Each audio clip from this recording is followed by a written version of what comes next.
Mhm.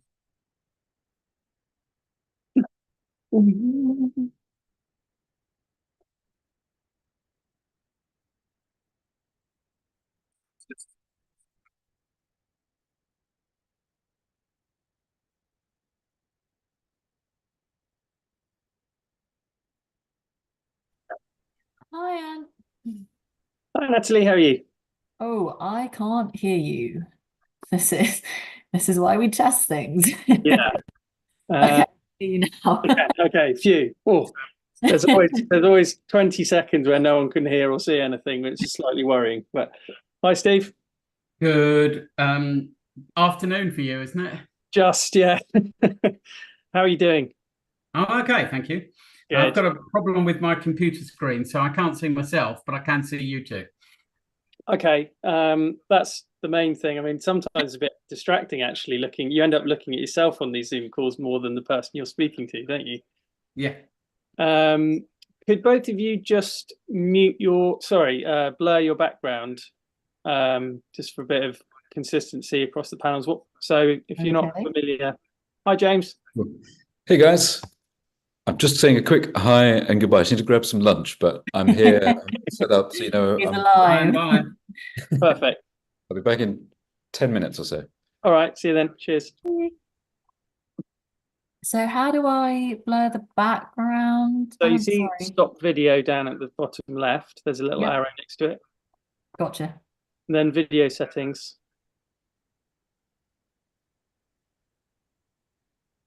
Nice work. Yeah, brilliant. I'm working. Yeah, looks good. Yeah, I hate blurred backgrounds, by the way, because when you move your head, sometimes your whole face disappears. Yours is actually looking pretty good. I mean, you're not exactly waving your arms around, but I think it's improved a lot. A year or two ago, it was awful, wasn't it? You had all this this Yeah, stuff just following looking. you around. No, it's probably okay. It's Yeah, probably no, okay. it's looking good. Um, so both comfortable with the format, the the structure of the conversation, etc. Yeah. Yeah, Yep. great. I mean, Okay, it's mostly down to Paolo, isn't it? it's up to Paolo to make this run smoothly. Yeah. Um, well, I mean, he's not here. He might not. He might want to say a couple of things to you, but I mean, generally speaking, if you once we know the tech's okay, I know obviously you're busy people. You might want to do emails, whatever. If you just want to go on mute and turn your camera off, and we can reconvene in about 15, 20 minutes. Yep. Yep, sure. 15 minutes. Yep. Okay. You'll give Obviously, us a shout. If Paolo's got any questions for you or anything like that, we'll just shout out and you'll hear us. Okay. All right. See you in a bit. Sure. Thank you. Cheers.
Is this Paolo?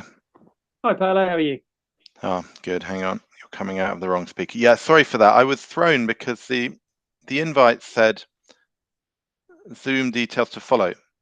So I didn't look in the invite. I looked through 427 emails from Anton, from Sonia, and from various people. Sorry, it was updated a couple of days ago, but I obviously didn't update the link to follow bit. No. Sorry about that. No. There are bigger mistakes in the world. I reckon that. I've made good. Can you still hear me? I've just switched to the microphone. Yep. Looking and sounding good. Good. Steve, James, and Natalie. James is just grabbing some lunch. Oh no, I'm gonna be so jealous. I'm starving. I grabbed a donut now, and I'm just thinking about all the bad things it's doing to me. And you'll crash about halfway through the conversation. Oh well, no. With such an awesome set of panelists, it's just going to be high energy all the way. Now, I'm going to ask the obvious. So, Steve and James pronounced Steve and James. Natalie's pronounced Natalie. Oh, sorry. Yes, sorry. I'm just listening to Martin's.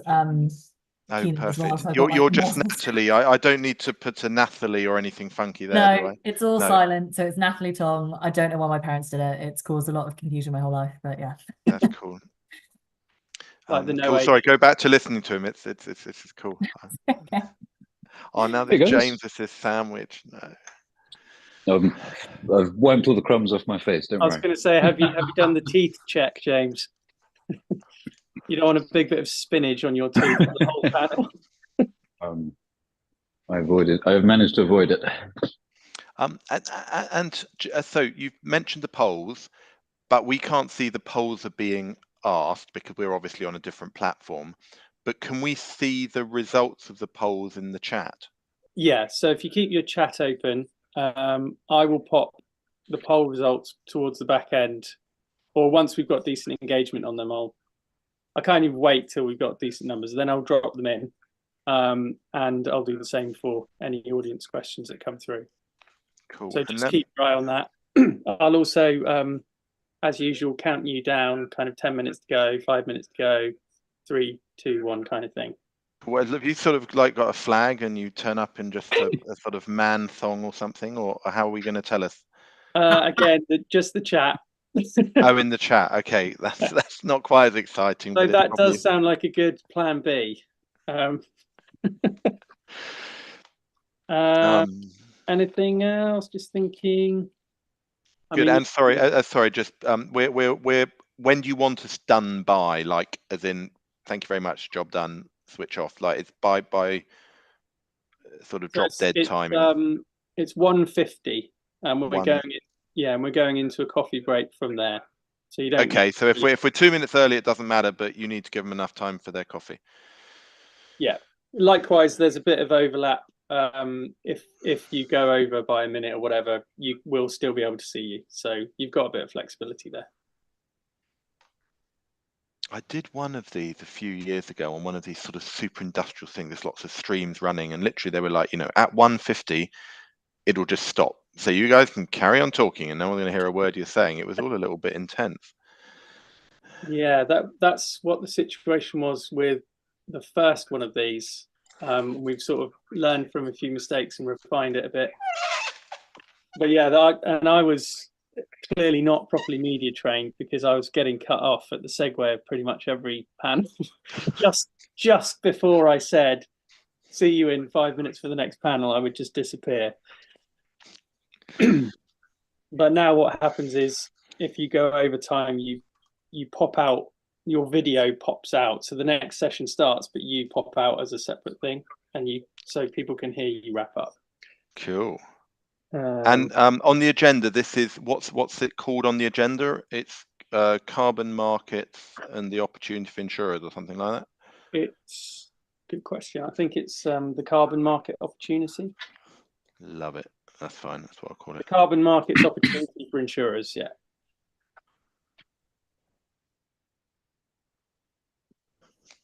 Cool. And has there been any sort of scandal or excitement in the past 24 hours that we can allude to? Has any of your speakers gone completely off piste? Well, we were talking about reporting claims and scope 3 yesterday. Oh, scope 3, maybe there was a few slightly more provocative things going on, though I could only half listen because I was hosting one of the other Zoom calls. I need to watch that back. But no controversies. Fairly straightforward day yesterday. I think, being candid, today's the more interesting day because it's all around emerging risks and opportunities and innovation. So, and maybe that just a question. I mean, particularly to you, Steve and Natalie, given that you wear big corporate flags above your head. Is there anything sort of edgy that we do want to try and get out that might make people sort of really sit up and listen, beyond obviously the whole thing's going to be informative and wonderfully useful for people? But is there anything that you feel this is an opportunity to be a little bit, oh, that got their attention? I don't know, Steve. Do you have anything quirky to add? I think there is a point that in 2023 the carbon market stalled quite badly, and so having certainly the voluntary carbon market stalled quite badly, and so there is a fundamental question as to, will 2024 take off in the way that people have hoped and expected? But that's really not particularly edgy. What's edgy is people's ideas as to why it stalled, because there isn't a consensus at all as to why it stalled. There are lots of similarities for various things, but to my way of thinking, there's no consensus as to why it stalled. James? Yeah, I mean, I think you can point the finger at the Guardian. Basically, that was the main reason. I don't think it was the main reason. You see, okay, if you want me to be edgy, I will say it's not the main reason. I wouldn't say it was confidence. I don't think confidence was the biggest thing at all. I think it's the worldwide GDP, and the Guardian didn't help, and Bloomberg, in terms of the US, was of course much stronger than the Guardian, which isn't really read in the US. But my personal view is that wasn't the cause of the stagnation. There were other more macro reasons. I love it. We're going to do this. We've got a new section now, and just after the what and why, we'll do a little bit of what almost happened last year, or what happened last year, and what might have happened. I think because and again, I said this when we had the pre-call. I think this is a topic where most people are fundamentally ignorant, and therefore we're really excited about coming out of this 50-minute thinking, actually, I don't need to BS my way through this topic anymore, which is why I think it's going to be awesome, not just to hear what you guys are doing, how you're looking to the future, but maybe we can do that little bit of context of, it did stall in 2023. That was presumably quite a painful moment for some people, and maybe doubly painful because they're not quite sure what the drivers of it were, and then we can get into a little bit of confidence and money and such like. Sounds good. Yeah, I think there's a lot of kind of half understanding, headline here, headline there, that people see, and you don't really get it. So I think you're absolutely right. I'm just going to go off video. We're about 5 minutes away. So cool. And remind us to count in. Sorry, is it obvious as in the screen changes, or do you just say something? You'll hear me. I'm going to basically say there's about a minute to go, and then just wait for me to just put live in the chat, and then you can go. Super high tech, love it. All good. All right. Good luck, everyone. Thanks, Ed.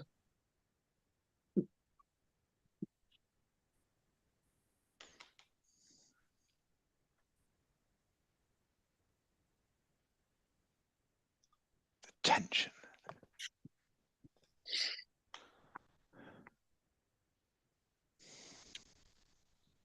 I was hoping to have a nice. We've got this place out in Sussex, like rented a farm for the whole team for 2 days, which is fantastic. I was hoping to find like a nice, sustainable farmland background, but couldn't find anything. It's just a blank wall, I'm afraid. Can't we look out of your window at the rain? Yeah. Oh god, yeah, the rain's coming down. We've got some llamas here, which is cool, but can't get carbon credits for them. Well, I think, James, Well, just to if we'd upset planned this you, better, someone would have walked the llama behind you at a critical moment.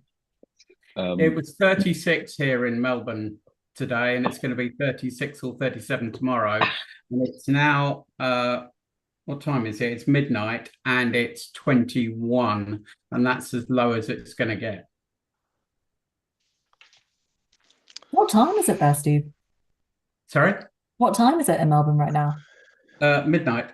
Oh my goodness. Steve's looking on fine form though. It won't be the first midnight call he's done. Correct, yes. Where are you, James? Sorry, you're in Sussex, did you say? Yeah, Sussex. Yeah, we're having a team offsite for a couple of days. So. Cool. And Natalie, are you in Gracechurch Street or somewhere more No, exotic? I'm at home, which is actually just down the road from Gracechurch Street. So I'm in Angel.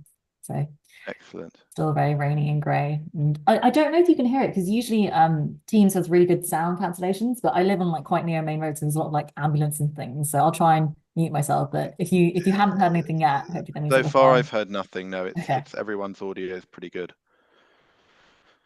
I'm mildly panicking because my machine that is a super robust machine has been misbehaving this morning, which it never does. So if I disappear, just you guys are all professionals. Entertain yourselves while I reboot.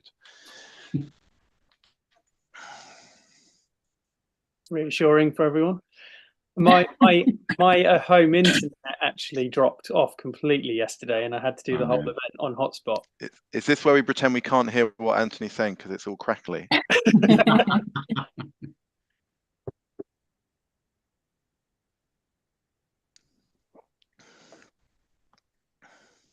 I'm now waiting to see Anthony's 4G bill. Yeah, a whole day of hotspotting Teams. I was actually on my wife's. Apparently, she's got an unlimited data. Okay, we're into the last minute now, so I'm going to go quiet, and then you'll just see live pop up in the chat, and away you go. Cheers, guys. Bye.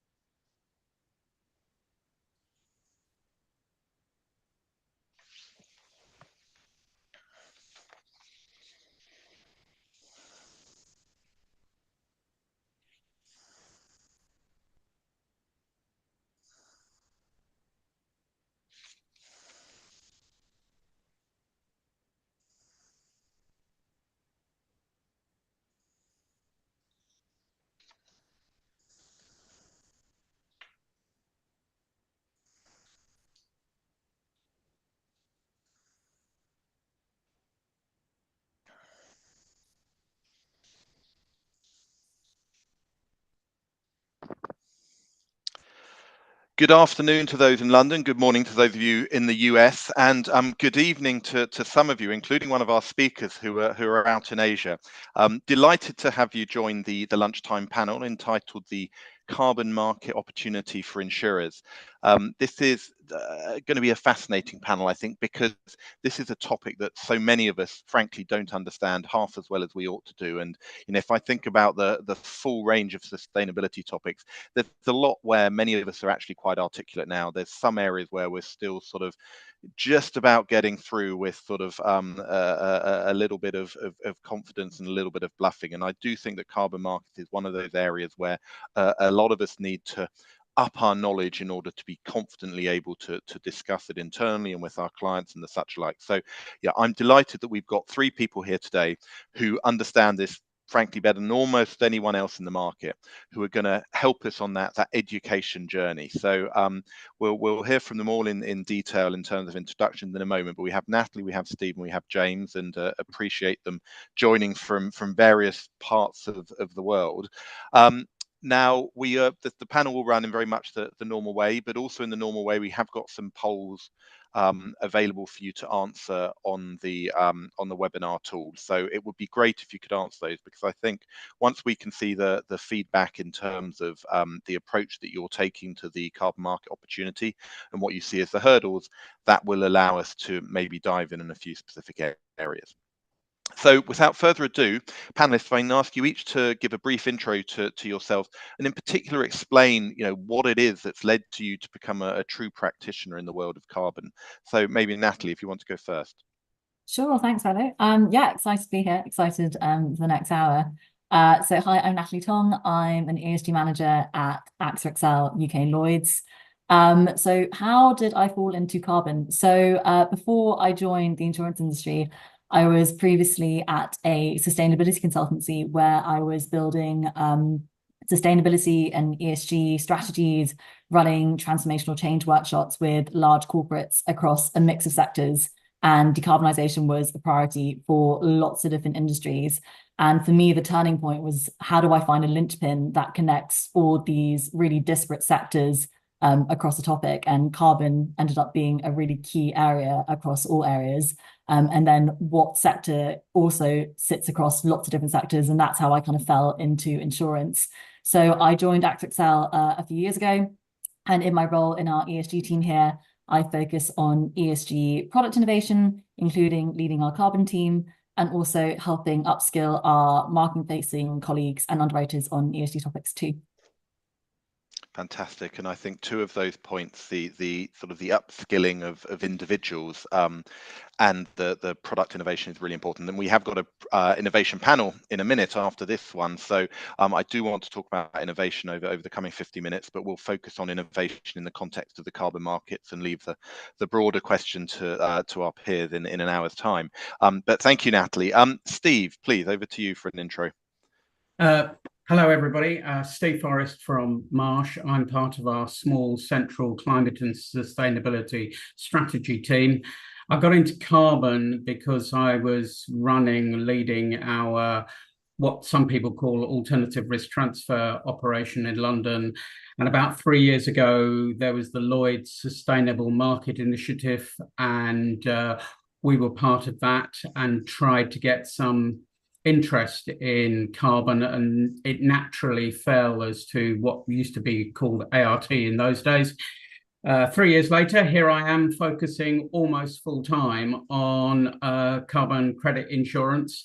And I'll start with a bit of a plug. We are hugely excited that it has started to mushroom and blossom from a very small beginning.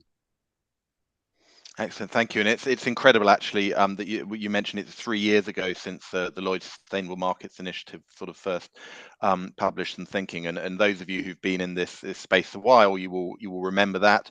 And I guess some of you who are new to this space, will have sort of got involved in the last 3 years. So it's great to anchor back to what was, sort of maybe one of the first main statements from the market here in London. The other thing I think that's so important, what you say, Steve, is yes, ART, which I presume you mean there, alternative risk transfer. Almost that word alternative. This felt very nichey a few years ago, and the fact that we've got people like you and Natalie sitting in major insurers and brokers talking about this is clear that it is no longer a niche. And James, this links to you now. If I'm correct, you may even have managed to get the word carbon into your job title. So, I don't know if it's still there. I know it's been there at various points in your current role at your current employer. Talk us through yourself, and also maybe because not everyone will know Kita, for whom you work. Give us a few moments on what Kita is. Yeah, sure. I don't have it in my title yet, as far as I know. Hi, everyone. I'm James Kench, head of insurance at Kita. So Kita, we're a Lloyd's cover holder. Our whole mission is, how do we use insurance to de-risk high quality carbon projects to help them to scale? We think insurance is the key to unlocking the financing that this sector needs.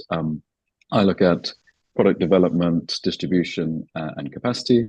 And then my background was in originally law, but in broking. I was with JLT and Marsh for a long time, but always focused on emerging risks, emerging markets, and product development. And then many moons ago, my undergrad was biology and chemistry. So I've always been a real believer and fascinated by climate and sustainability, and now super pleased to help make an impact at Kita.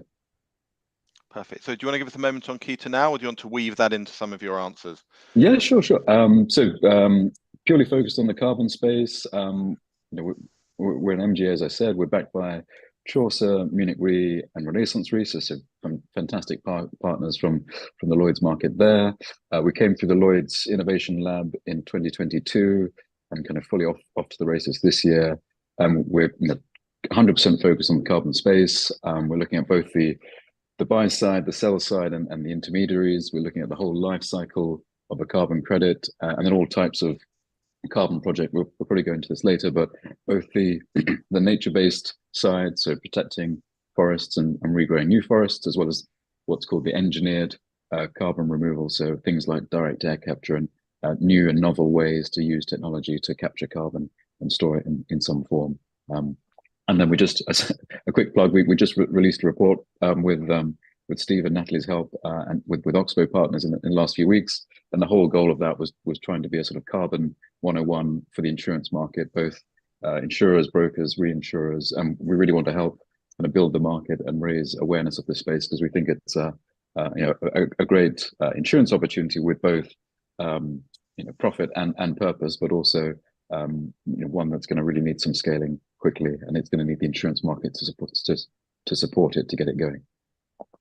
Thank you, James. And to the report you mentioned, and Ant, I don't know if we can put a link to the report somewhere, sort of in the end of conference summary or whatever. But I would thoroughly recommend anyone who's interested in this space to take a look at that. I think what you're going to hear today is going to be fantastically informative, but there's some great stuff written down there that's very easy to help people understand if it's new to them, or as a sort of communication tool internally if you want to share it with your colleagues. So a thoroughly recommended report. I think, James, maybe just sticking with you to where you were going. I mean, why is this important? Clearly, if we're thinking sustainability in the broader sense, then whether it's nature-based or engineered removal of carbon, we all know that we want to remove carbon dioxide from the atmosphere. Why is this a topic in the context of insurance? Well, I think one is the potential, the investment that is needed and is going to be coming online in the coming decades is pretty staggering. So the forecasts are that by 2030 there's going to be between a sort of 10 billion to up to 250 billion annual carbon credit market. By 2050 that's going to scale to potentially 1 trillion. So a huge amount of investment going into that space, all of which of course brings assets, liabilities, and risk, which is currently uninsured. So it's sort of incumbent on us on the insurance market to figure out that what those risks look like and what are some of the pain points that we can solve with either new bespoke solutions or taking existing products and just kind of carbonizing them for a different marketplace. Good, and that's useful. Maybe Steve, that sort of raised the question in my mind. If we're just talking about building a carbon dioxide removal plant, then fundamentally that's no different to risk to building any other type of chemical plant. So, Steve, as you think about this with your clients, why what is new here? It's clearly much more than just some new technology that's out there. So do share a thought on what's this actually looking like at a practical level for your clients. Yeah, thanks. So I think the assets that are used to sequester carbon, whether they are trees or they are some direct air capture or whatever, all those assets require the normal suite of traditional insurances, whether it's property damage, general liability, etc., etc. Where the additional risk comes in is the fact that these assets give rise to the carbon credits and the risks that are specifically to do with the credits themselves rather than the underlying assets. And it's getting the insurance market's head around how to protect those and there are so many actors in this ecosystem, if you like, and each one or each part of it have slightly different risks around the carbon credits. And it's getting the insurance market to be able to recognize what the risks are for each of them, and being able to protect the risks that those actors feel are most important to them. Good, thank you. And I want to come back to some of those different actions, those different risks. Natalie, if we look at it through the lens of the carrier, what are the opportunities that AXA XL is seeing? Is this just a little bit of different hardware being built with additional property damage risk, or is it much more than that? Yeah, I think so there's two clear opportunities that we see with the carbon market. So I think that the first is obviously the importance of the commercial opportunity, so that we can be providing further support to our clients. But then a sort of separate but still exciting opportunity that we're seeing as well, that we've been really trying to build out the past few years, is the internal cultural opportunity that we're also seeing by being able to build an innovation culture. And we've really tried to capitalize on this with our carbon team, which I'll come back to in a second. But if I start with the commercial opportunity, so at AXA as a whole, we see sustainability as a really central market for the future. Hopefully that came across earlier in Martin's keynote too. But we've already made some key commitments surrounding this, including decarbonising our underwriting portfolio and also increasing our client base in sectors transitioning to low carbon business models, where of course the carbon markets sit very centrally in. So for us, more than 90% of Germany and France's top countries and major Fortune 500 companies turn to AXA to get support from us for meeting their net zero commitments. And when they meet these net zero commitments, they will be required to access the carbon credit market too. And from the research that we've seen, it's looking like the majority of voluntary carbon credit growth will be driven by this type of corporate demand, which means that we really see ourselves playing a key role in providing risk management products and services to ensure that our clients meet these commitments that they set themselves. So yeah, it still is a really new space for us, but we're excited to use this opportunity to learn alongside our clients and continue to solidify partnerships with them too. And that kind of leads us to the second internal cultural opportunity.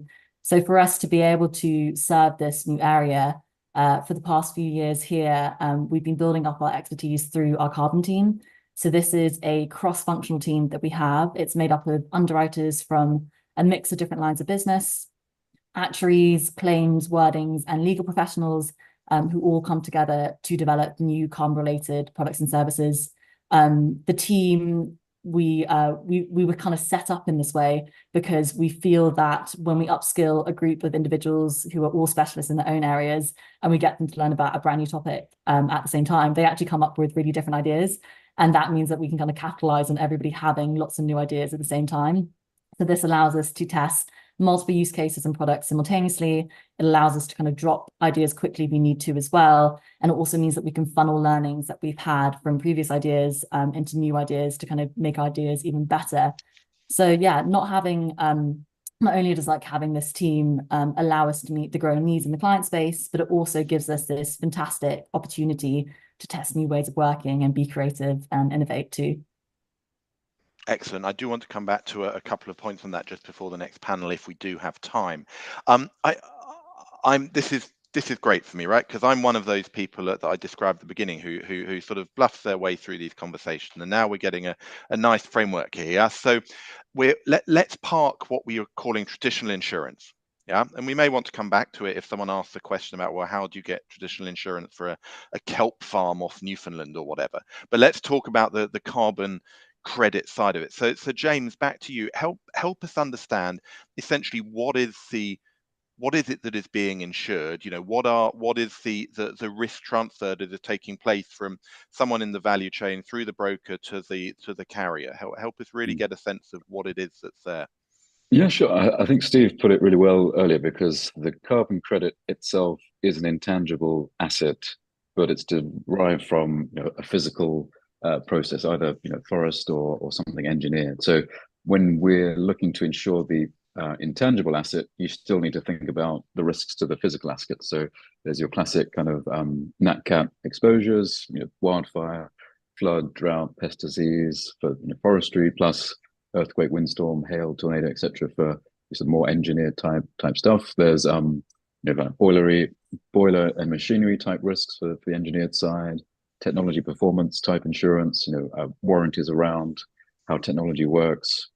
Then on the intangible side, the credit is intangible, but there's some nuances to the carbon markets which are sort of intangible as well, and that's kind of new. So I don't want to get too lost in the details, but there's the way the credits are issued and sort of validated, verified, retired. There's a whole kind of ecosystem of reporting and standards that insurers need to get their heads around. Two key risks there are that credits become invalidated once they have been issued. So if it turns out that a project said it was going to capture carbon in a certain way, and that either they lied or overstated, or there's since been sort of a downgrade to how that sort of methodology worked, that's a key risk. Once the credits are issued, there's also the risk of reversal, i.e., we've captured this carbon, it's in the wood of the trees, or it's injected underground through DAC. What if that leaks somehow? So the wildfire risks to forests, or some geological sort of seepage risks to, say, the direct air capture side. Some of the more nuanced carbon technologies that are a little bit more early stage as well, things like enhanced weathering. There's still a bit of science going around how permanent, how sort of potential liabilities to the environment. So that there's a whole host of kind of risks that all feed into this sort of, on the face of it, quite a fungible, singular, intangible asset. But the risks are actually quite bespoke depending on the type of carbon project that are kind of feeding in to produce that asset. From the sort of stakeholder side, I think the buy side and the sell side have quite different risk profiles and exposures, and a lot of these are still emerging because there's not really much regulation around this space. We're looks like there's kind of growing regulation. For example, CORSIA in the aviation space is going to probably be a driver of more demand and quality, and that will kind of feed into the rest of the market. But on the buy side, they're probably more worried about the quality of what they're getting. Are they actually getting what they've paid for? Our first product was focused around the non-delivery. So corporates want to buy high quality credits, and there's a lack of supply, so they lock that in with a pre-purchase. But that comes with the risk that you don't get what you pay for. They're also worried about that reversal risk, but that technically doesn't sit with them. But in a sort of intangible way, it still sits with them, because if I'm a corporate and I've retired some credits. So I see Steve smiling there, and I want to dig into that point, because obviously as the broker, he's got a good sense of what the corporates need. So I mean, going right back to the start almost, Steve, when James mentions corporates, we're talking about a supermarket or an airline company or a factory firm, are we? Why are they buying these?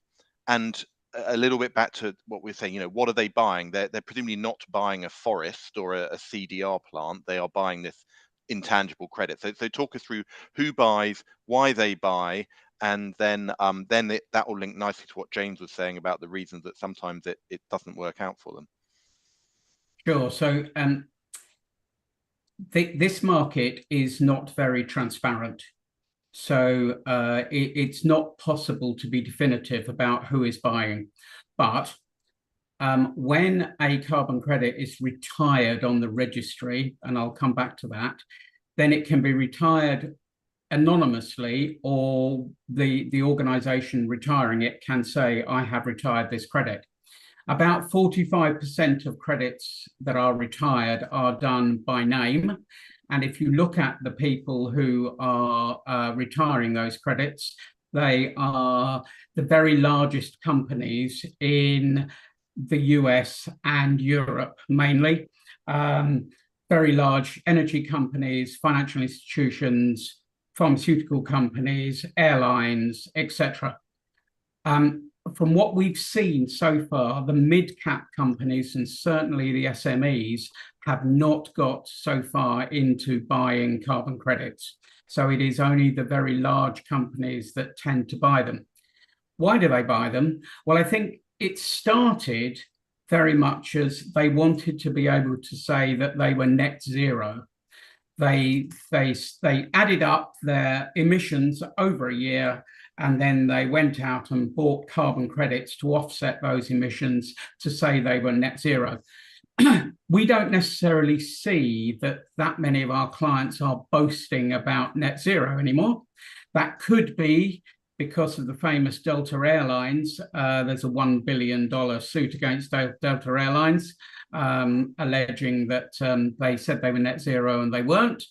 So that may have dented people's ideas. But I think in general, and I can talk for Marsh McLennan Companies, our parent company, we buy carbon credits because we think it's the right thing to do. We don't actually necessarily say we are net zero, but we do buy carbon credits to offset the emissions that we cannot otherwise mitigate in our business. So I think that's the main set of buyers at the moment. And I think that everybody in the market wants the mid caps and the smaller organizations to start buying carbon credits, because that's the scale that James mentioned earlier. And that's what we're looking for and hoping for. And to be frank, that's where insurance will be more use. It will be more use to those smaller organizations as buyers than perhaps it would be to a major integrated energy company with a $2 trillion balance sheet, for example. But the second part of your question, Paolo, was and James mentioned it, the reversal risk. So for a carbon credit to be issued, it's first of all, it's got to be additional. So we are sequestering carbon that wouldn't otherwise be sequestered. And the obvious, simple explanation is you plant new trees. And so those trees weren't there, so they're planted, and at some point in the future, they're going to be sequestering carbon. And the second point is that the carbon that is sequestered is permanent. And permanent, most people say, is 100 years. So the tree has sequestered some carbon. The carbon credits have been accredited, issued, they've been sold. Someone's bought them, someone's retired them on the registry, but those trees then burn down. So those trees now release the carbon back into the atmosphere. So how is that dealt with at the moment? Well, at the moment, the accreditation agencies, if you're a project developer and you plant X number of trees, you go along to the accreditation agency and they come along and say, that's worth 100 carbon credits, but we're only allowing you to sell 80 because 20 we want to hold back into a buffer pool.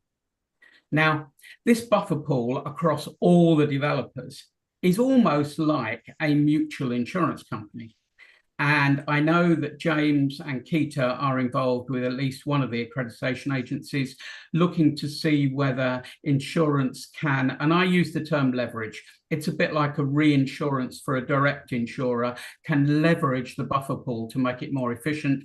And at Marsh, we're also very interested in talking to a couple of people about whether that might be a possibility. So the buffer pools are important, I think, as we go forward. I'm sorry, Paolo, I went on a bit long there, but I thought it was important to get down. No, I think it's very important to get down to that detail, because that's the only way people are really going to be able to get their head around all this fits. We may come back to the buffer pools in a minute. I want to bring Natalie in with the question from the carrier side, almost around sort of the moral hazard here. So I'm trying to picture, I've decided that I'm going to be a supplier of carbon credits. I've gone and bought my land, I'm planting my trees, they're just not growing as fast as they ought to for whatever reason. Now, clearly I can go and burn those trees down, but that's just good standard insurance fraud, as it would be burning down a warehouse or an outbuilding or something to claim. But this is a complex, subtle world. What even encouraged me to water my trees correctly, if I can have bought some insurance, that means that effectively, if I don't get 100 units from this this plot of land, then I've got an insurance company that's going to pay up to cover the difference. Yeah, I love that question, actually, because it's something that we've had to think really long and hard about. And I think it's something where I definitely agree with what Steve kind of mentioned about how right now, when bigger corporates are investing in the carbon credit market, it is just for that sort of, I've done the right thing. It's my pat on the back saying that I'm doing good for the world. And when we were thinking about our strategy, about how we want to be building products and the values that we have when we are building these products, we kind of landed on sort of three key things. So the first is that we want to make sure that the products that we're building have longevity.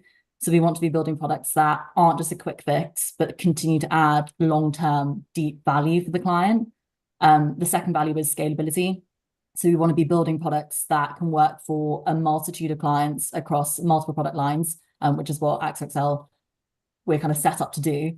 And the final value, which I think leans quite closely to your moral hazard point, is about ensuring ESG impact. So when we're creating these carbon products, we have to be putting ESG at the center. And by that, we mean we have to be doing something that will act for human progress by protecting what matters, which is our act of purpose, and also continue to enable net zero for our clients. And what I mean by this and the balance that we're trying to strike here is that by saying, for our clients, we want to be enabling and accelerating, but at the same time be ensuring that the client still takes on the core responsibility. So the analogy that, you know, we kind of use sometimes is that we want to be making sure that we're coaching our clients to finish the race, to meet net zero, but we're not going to be running the race for you. It's not our responsibility to take this on for you, but we would do everything we can to make sure that you're set up in the best way possible to reach that goal. Fantastic. Lovely answer. That's great. I do want to point out that not enough people have answered the polls for us to get a really good sense of what you're doing. So please take a moment now. It's totally anonymous, and so therefore, you know, if you decide that you're going to vote, we're not interested on how you're approaching carbon market. No one's going to be able to chase you afterwards. So please do vote on those.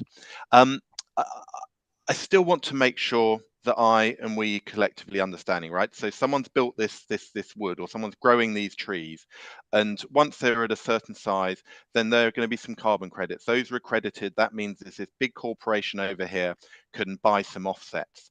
But to the reversal point, is it the corporation, or the SME that is buying them? Is there a middleman that's acting like that? Is it actually the forest owner? You know, what are those steps in the chain? And I guess, you know, this is your answer, I'm sure, is going to be sort of all of the above, because this is such a nascent world.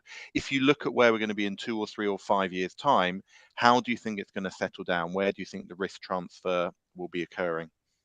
James, do you want to start, and then Steve? Yeah, sure. I think the way we think about it in terms of who's buying and why, we think about it in terms of corporates, and within that, there's sort of two segments. I think, like Steve was saying, there's the super large cap corporates that they will probably buy direct. They might use a carbon broker or an exchange, but they often buy direct, and they have very large in-house teams that are, you know, really well resourced around what projects are good, what are bad, what to look for. A lot of really good due diligence. I think when you get to that sort of slightly less large cap or mid cap to small cap, then they just don't have that bandwidth internally. Therefore, they'll rely on a trusted carbon broker, or they might go to a carbon marketplace or exchange to kind of use that as an indication of quality to filter what they buy. And then the other folks that are looking into investing in the space are a kind of investor class who see carbon as an asset class that they either want to speculate on, or they're trying to build markets for their corporate clients, and they also may actually off sell to these corporates as well. So there's a kind of a host of different players there. We like to think about a couple of dimensions of, are they buying for their own account, or are they selling it on? And then what's the sort of integrity of their purchase? Is it kind of cheap and nasty, lowest price is all that matters, or do they really care about high quality, sustainable, more reputation driven purchase? And you know, for us, you know, the higher the integrity, the better. I think both for their own account or for selling on is insurable, as long as who they're selling it on to as the end buyer is equally somebody of high integrity, and that brings a lot more kind of robustness to the purchase. And that integrity word is really helpful, and actually segues nicely to a question from the audience. I'll start with you, Steve, for your view, which is the specific question is, why is carbon insurance only provided for the voluntary carbon markets and not for the compliance carbon market? So the first thing, Steve, would be helpful if you could give a brief answer to that. But then I think it would be good to get into this sort of integrity question. And also in particular, I think, if we look back just a year or so ago, that voluntary market that you're about to explain to people sort of stalled. And it would be very interesting to get a sense of what you think happened in 2023 and whether that was a one-off or just, birthing pain, so to speak, or whether there's a more profound concern there. Yeah, thanks, Mara. So the compliance carbon market, there does not appear to be very much demand for any sort of insurance protection. And probably that is because they are regulated by government. Now, having said that, it is possible through the London market again, and I might as well push the London market here. Kita is backed by London market capacity. The other specialty carbon insurers such as Oka and Avondale and Carbon Pool and CFC are London market capacity as well. So London market will offer coverage for invalidation of the compliance markets. It's a very, very low take-up, and therefore the market might die anyway because of that, because no one just seems to see the need for it. It's regulated by governments or the state of California, and everyone has a lot more confidence than in the voluntary market. And I think that brings you on to the second point of your question, Paolo, in terms of all the indications are that in 2023, the voluntary carbon market stalled. There are a host of explanations put forward. My LinkedIn feed is full of them. It doesn't help if the worldwide economy is with cost of living strains and people struggling to make profits, etc., etc. It doesn't help if there's adverse publicity as well.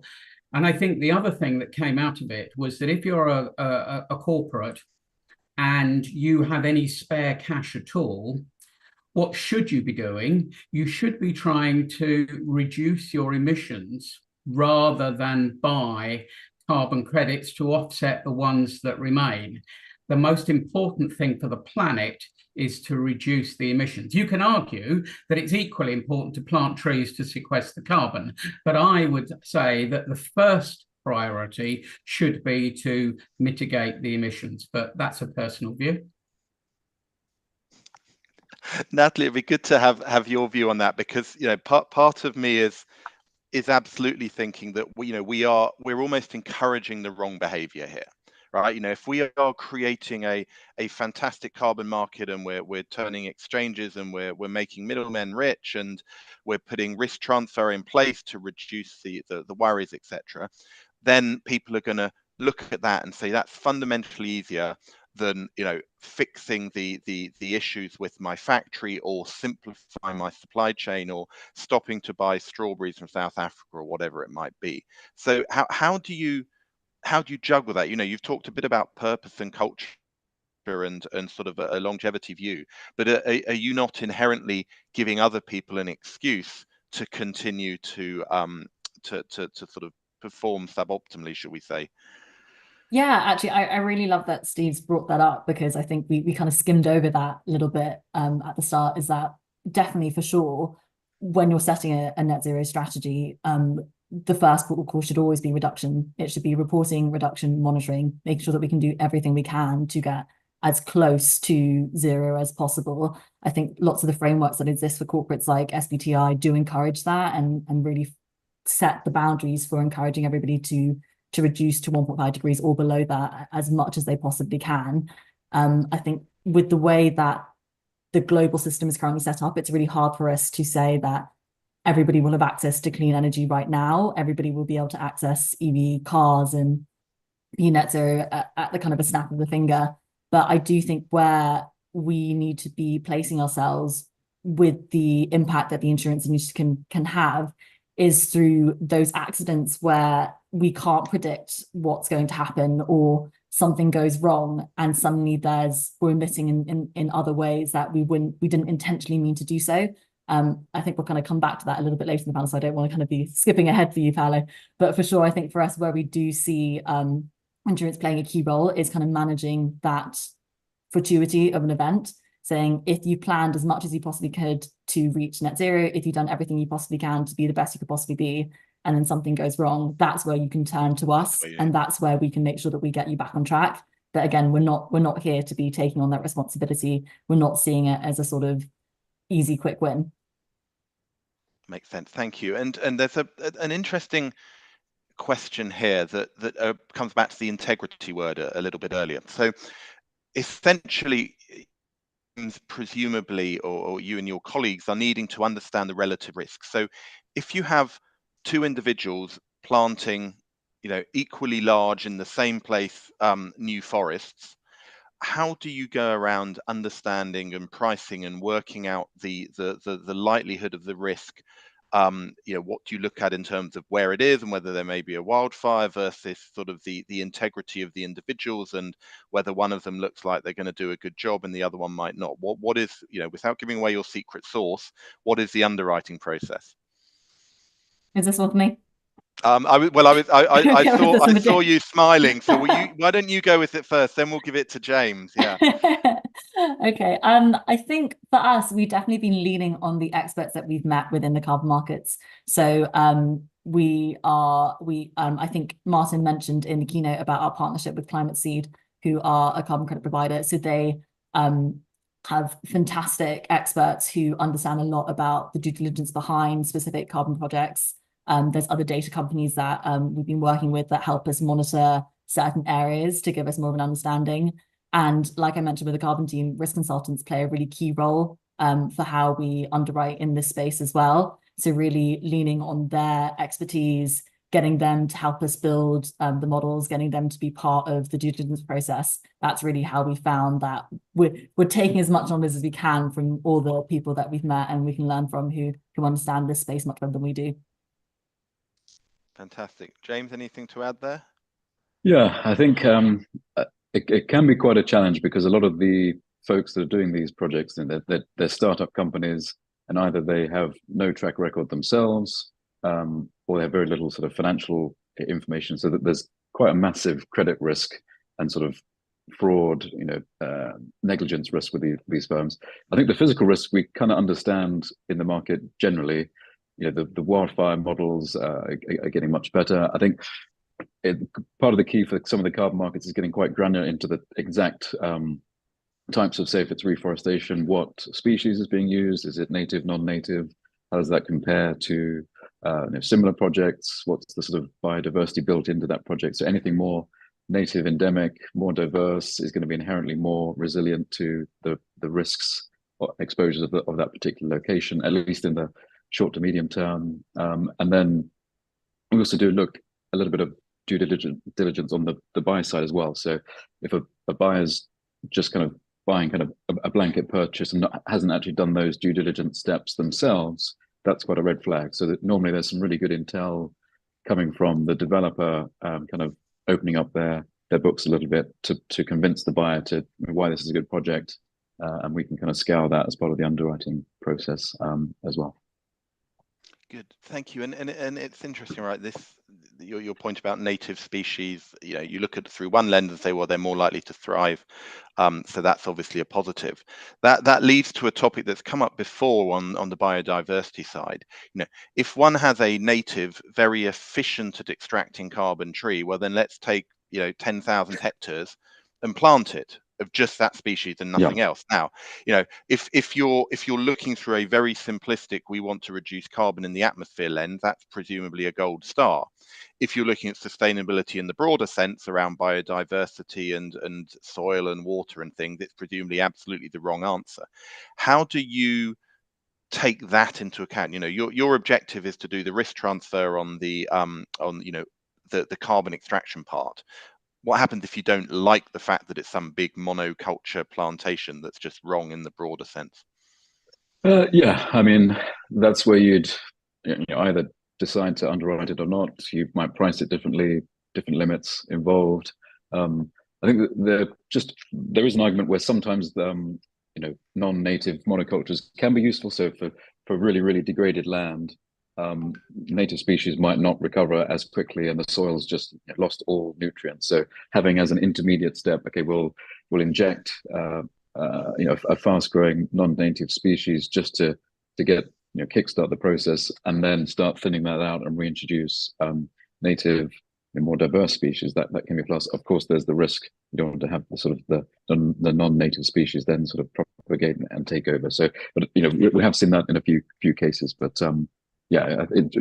getting into the weeds, pardon the pun, is key on this front. Thank you. And Steve, from the broker point of view, how do you balance that? So, this particular panel is on carbon markets. Your job title is on climate and sustainability. So, if you're looking to make a risk transfer that is optimal from carbon, but you realize from a broader sustainability point of view, it's suboptimal, how do you balance the needs of the particular client versus the needs of the planet? I think as an insurance broker, I have a legal responsibility to do something for my client. That doesn't stop us providing advice that the client may be doing something that's suboptimal. I'm not going to say that the client has done something wrong, but that's suboptimal. So we do provide advice and help. And I think one of the things that we haven't touched on here, I'm talking just simply about trees again, is pest and pestilence, which are risks as well. And pest and pestilence have always been very difficult to obtain in the conventional insurance market. Just as an aside, planting mangroves in Kenya, the biggest risk is goats, because they love mangrove seeds. So the simple thing is fencing. It sometimes is as simple as that, that you don't have to get too complicated. But I do think, from what we see, a majority of organizations are now trying to balance the whole needs of the planet and what have you. I do think that perhaps in the earlier stages of the voluntary carbon market, say 3-4 years ago or more, there were a few people trying to do things by the fly and not doing the right thing. And that has led to some of the adverse media publicity. I think the fact that the market did stall in 2023 probably means that there will be a flight to quality. It may take a little bit longer to exponentially grow than we hoped it might, but I think the growth will be quality growth. That's a very bad pun, isn't it? Quality growth rather than just trying to get trees in the ground and hoping things will be right. And just to add on, I think that's where the insurance industry can help kind of shape the market there, because it's our job to assess and price these risks. And a high quality project should be a better risk, therefore lower cost of insurance, and that should incentivize finances, investors to invest in higher quality projects. So hopefully we can have some magnified impact into shaping what good looks like for these projects. Good, thank you. And on this theme of projects, we've been talking about trees, mangroves, etc. That essentially we know how to plant a tree, and maybe we need to learn about different types of fencing and managing pestilence, etc. But if we look at some of the new technologies, we don't have time to go into the details of them. But if we think conceptually, it's the known fact from an investment point of view that it's easy to get investment on pilot projects, and that it's easy to get investment on large scaling, and that there's a sort of a pit of pain on that journey for a startup that wants to scale after they've proven themselves. The anecdotal evidence is there is the same problem when it comes to insurance. So it's very easy to find a carrier who will invest in some sort of funky new carbon removal pilot, because the risk to the insurer is not much, and there's probably some good PR attached. And if something's proven, then underwriting that doesn't look any different to underwriting other proven things.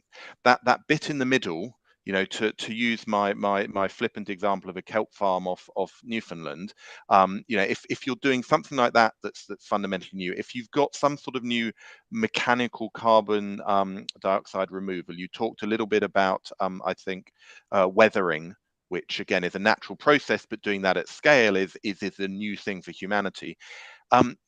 Natalie, how do you get underwriters comfortable in underwriting at that critical scaling stage where it becomes a proper risk in terms of size, but it's not yet proven?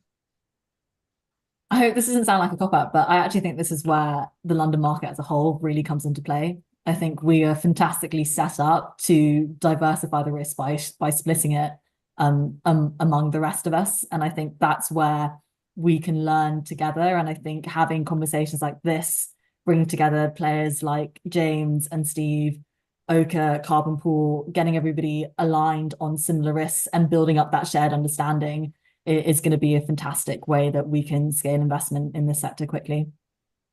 Perfect. And that fits nicely with one of the questions I'm going to ask. We won't have time, which related to the poll. So thank you everyone for the poll responses. 15% of respondees said we've not considered it yet in the context of carbon markets. And I think one of the huge opportunities you have, just if you think about all the people on this call and as part of this community, is there's plenty of people to reach out to.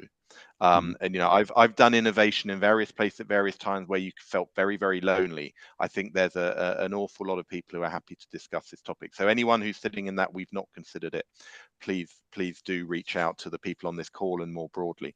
We've only got a moment or two left. I think if we can wrap up, all three of you, this is just one topic in the bigger sustainability story. Everyone is frankly overloaded. You know, if you're lucky enough that your job title involves ESG or climate and sustainability or whatever, then frankly you can spend a meaningful chunk of your time looking at this, reading up on this, etc.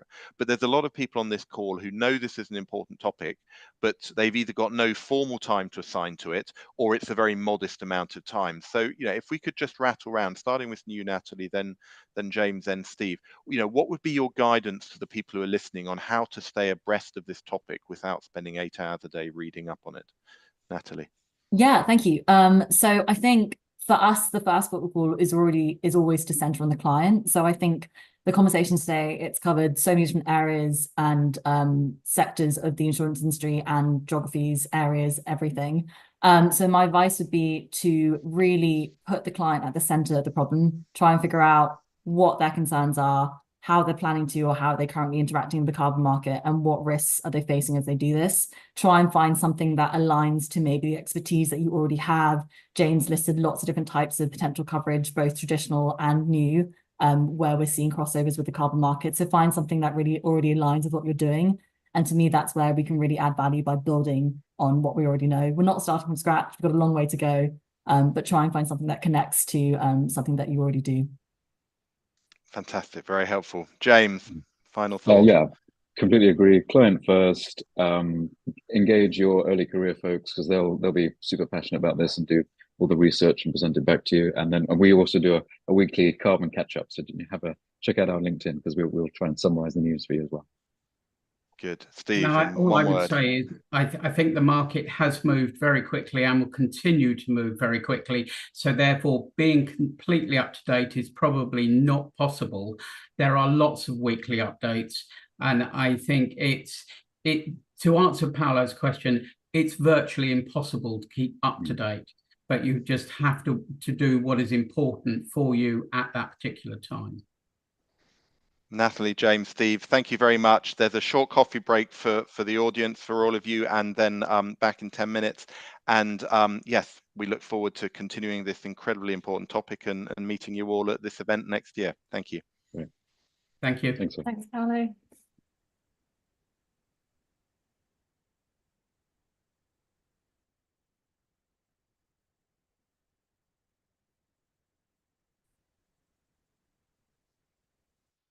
Good. I think we're done. Thank you.